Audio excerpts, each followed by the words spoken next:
going to go really briefly over how the recycling system, the recycling industry isn't as sustainable as a lot of people think it is. And obviously, I'm not telling you to stop recycling, but it's just some things to think about and how we should be focusing on using different types of plastic and reducing our plastic waste as opposed to recycling. Okay, and you might have seen this on our Instagram story, but I'm going to mention it one more time. So plastic was popularized back in the 1950s, and since then, only 9% of the plastic that's ever been created is recycled, and the rest is either burned or discarded.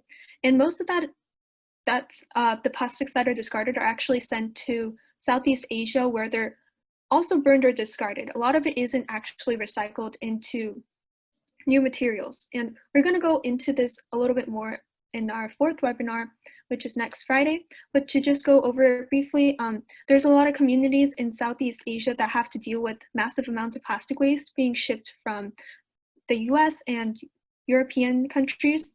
And on the top right, you can see there's a little boy. He's only a child, and he's having to work amongst all of this plastic waste. And the pictures below that are also methods that people use to get rid of plastic. So they either burn them or they just discard them, and they end up in the oceans. Okay, and here are a couple reasons why the recycling industry isn't as efficient as it should be. So the first one is that we use single stream recycling as opposed to multi-stream. And this means we put all our aluminum cans and glass, plastic bottles, and paper all into the same bin. And because of this, there's a really good chance of food and water contamination. And once the recycling stream is contaminated, a lot of recycling plants just will throw out the mix because they just receive such an overwhelming amount of plastic every day to have to sort through. And the second reason is because recycled plastic has virgin plastic in the first place. And when I say virgin plastic, I mean the plastic pellets like I talked about with Formosa. So these pellets are added into the mix so that the plastics are strong and they can be used as new products. And so even when a product is recycled, it's probably not 100% made out of recycled material. And the third reason is because there's too many types of plastic to be recycled efficiently. So there's 7 different types of plastic right now. And if you've seen at the bottom of a container or something, there's like a triangle with a number on it. If the number says 1 or 2, then it's probably going to be accepted by most recycling plants. If it's any other number, they might accept it, but they probably will not end up recycling it because the type of plastic, it's hard to mix in with more widely used types of plastic. Okay, and this is a fairly new issue, but there are also biodegradable plastics that are contaminating the recycling stream. And Sai mentioned this, but biodegradable plastics can be referring to a couple of different things. It's a misinterpreted term for a lot of consumers, and companies use that to their advantage. So biodegradable plastics can be bioplastics or 100% compostable plastics. And when plastics are compostable, it's usually made out of a plant-based material like corn starches or soybean. But they can also mean eco-friendly plastic, and this can mean only a small percentage of that plastic is compostable, or they just have additives to make the plastic degrade faster. So it's like normal plastic based on like oils, but they just put additives to make it degrade quicker when they're sent to landfills. And at first I thought this was a form of greenwashing, and to some extent it is, but for example, like with Coca-Cola, where they're trying to add the plant bottle or the green bottle, they're marketing it as an eco-friendly plastic because it has 30% compostable plastic in it. It is a form of greenwashing, but at the same time, because it's such a small percent of compostable plastic and can be thrown into a recycling bin, and most plants will accept it and recycle it. And by doing that, Coca-Cola is easing compostable plastics into the recycling stream. And especially since a lot of people associate plastic bottles with being a recyclable material, a lot of them probably won't throw it in the compost bin. And if it's not 100% compostable, it shouldn't be thrown in there anyway. So this might be a better way for companies to start looking at using more biodegradable plastics.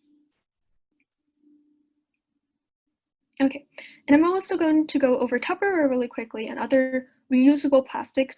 So Tupperware is obviously more sustainable than, say, single-use plastics, but there's also the argument over whether it truly is eco-friendly, because even if it is reusable and it's recyclable and it's BPA free, like I told you, it might not end up being recycled and also breaks down into microplastics anyway. And also back in the 1950s, when the plastics industry was becoming popular, Tupperware was one of the leading companies to push plastics into the consumer market. So they try to make Tupperware seem like a really safe and friendly material to use and to have in your kitchens, when plastic was a fairly new material to a lot of people. And it still does this today. Tupperware is one of the companies that really boost the demand for plastic, and not just Tupperware, other reusable plastic companies. And a lot of environmental activists do consider Tupperware and these reusable plastics not an eco-friendly plastic. Okay, and since I talked about how recycling is not the most efficient way of going about the plastic pollution crisis, here are a couple other ways of approaching it. So you can use less single-use plastics and less packaging. And this falls on the responsibility of both companies and consumers. So as companies, you should be using less packaging in their products and when they're shipping their products. And as consumers, you should be buying less products with a lot of packaging. So really easy way to do this would be like, instead of buying a 10 pack of Lay's, you can just get the family size, and then you're using less, or you're supporting less packaging in these products. And you can also, as a consumer, use less single-use plastics.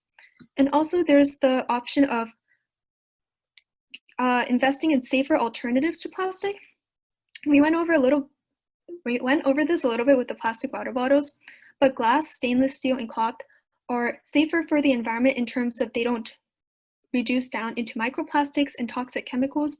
Like Polly mentioned, stainless steel is actually, it has a strong carbon footprint, so you should watch out for that. But if you're opting for alternatives to plastic, a lot of these are seen as safer for the environment. And there's also the option of going for silicone.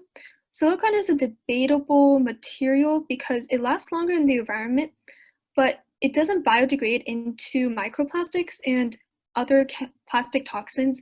And when it's burned, it doesn't release harmful chemicals. It releases silica, water, and carbon dioxide, which is still a greenhouse gas, but compared to plastics where it produces greenhouse gases and toxic chemicals, it would still be the safer option. And then there's the method of using more compostable plastics, which would probably be the most sustainable in our long run. So as companies, they have a couple options. They could either make their products 100% plant-based. They can make it a small percent of their product can be plant-based, or they can make additives to make it degrade faster when it ends up in landfills. And additives such as TDPA, which is totally degradable plastic additive, like very creative name for that. Anyway, consumers also have the responsibility to discard their plastics correctly. Like I mentioned, if a product is 100% plant-based, then it has to go in the compost bin. If it goes in the recycling stream, it's going to contaminate it because you're adding organic material in there. If it ends up in the landfill, then obviously it's going to release methane when it biodegrades. And if a small percent of it is plant-based, then it might be okay in the recycling stream. There are a couple of products that are still not fit for just like normalized curbside recycling. But if you really want to make sure, you should look into their websites, check up on their products. And yeah, that's it. Okay, do you guys have any other questions? Yes, Trisha. I just wanted to make like a connection. So on your previous slide, you said how companies should start using less plastic in packaging. And I think that's especially important right now because online shopping has become increasingly favored. So companies like Amazon are, they're getting a lot of business right now. And I even have a package from recently, but it still came packed in bubble wrap. So if you think about how much packaging is going out right now, it's kind of concerning. So I feel like if you want to get involved, maybe like email Amazon or create a petition for companies like Amazon to stop using so much plastic packaging. And I remember a couple years ago, this was still a debate, like Amazon and other companies like that using a lot of plastic in their packaging. And obviously, I feel like I thought it got resolved, but taking packages and now I can see that there's still a lot of plastic packaging that doesn't need to be there. So I feel like these companies are really just really slow on trying to meet these consumers' demands. For the recycling, you say that single streaming is not the best to help with recycling, but we can't. How would you suggest we? So yeah, as consumers, we can't decide on how we're gonna recycle. Like we are forced to just put it on the same bin. So that's not really up for us to decide. But I was just mentioning that there are other I think in Europe and some countries in Asia, they do multi-stream recycling because they have like really strong concerns about environmental impacts.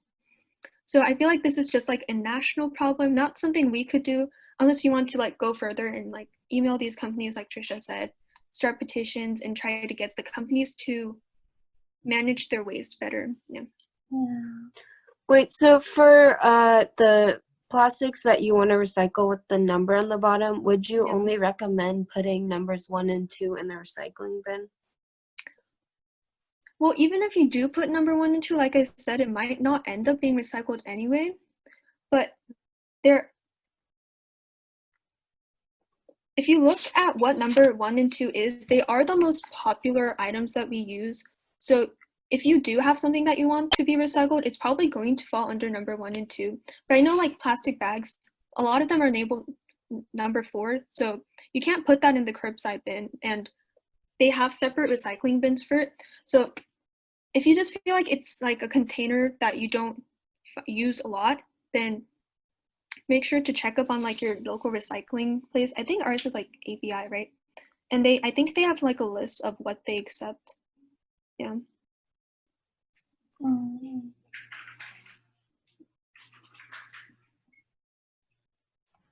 think like the number one solution though with that, since like a lot of and probably AVI doesn't accept some recycling types, is just to like, you know, reduce your spending on plastic like in the first place. I think that's like the best way to go about it. Also, Polly, can you check your messages? Like where I texted you in the chat and on your phone.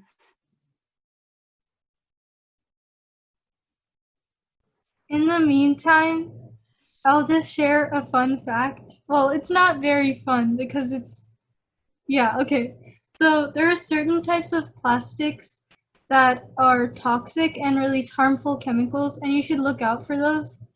And I think recently, like companies and in general, they've been cut down. Like people don't usually produce them, but you should still look out for them.